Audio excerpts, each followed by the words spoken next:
السلام علیکم ورحمت الله وبرکاتو. نن در سره یو اهم پیغام شریکول غواړم، پلیز دا مخکې مو شیر کړئ.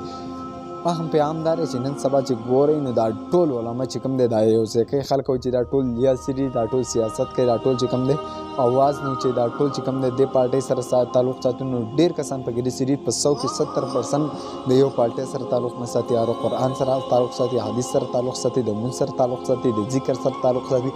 هغه ډېر کسان دغه سره تعلق ساتي او ډېر کسان چې کوم دی هغه بیا د علماو سره دا کوم دی بغض او کینه او حسد شروع کړی. دا پرېږدئ طالبانو سره کم طالبانو سره بغض او حسد د کینه دا ختمول پکار دي.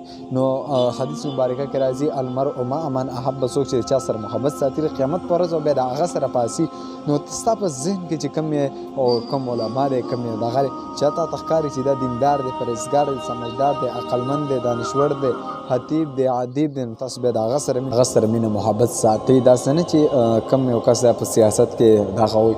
ډېر کسان چې کم دی دا ډېر کسان داسې دي چې کوم امام پورې مونځ وکړي نو په هغه پورې بیا خنداګانې کوي، دې پورې مونځ کېږي او دې پورې نه کېږي.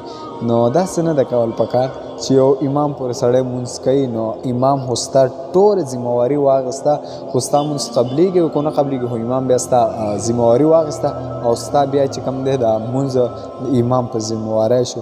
نو داسې نه دي پکار چې چا پورې څوک په امامانو پورې خبرې وکړي.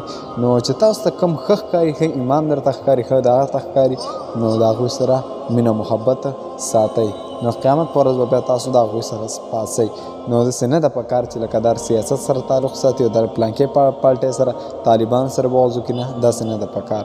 الله تعالی دې موږ او تاسو له ټولو د علماو سره د مینه محبت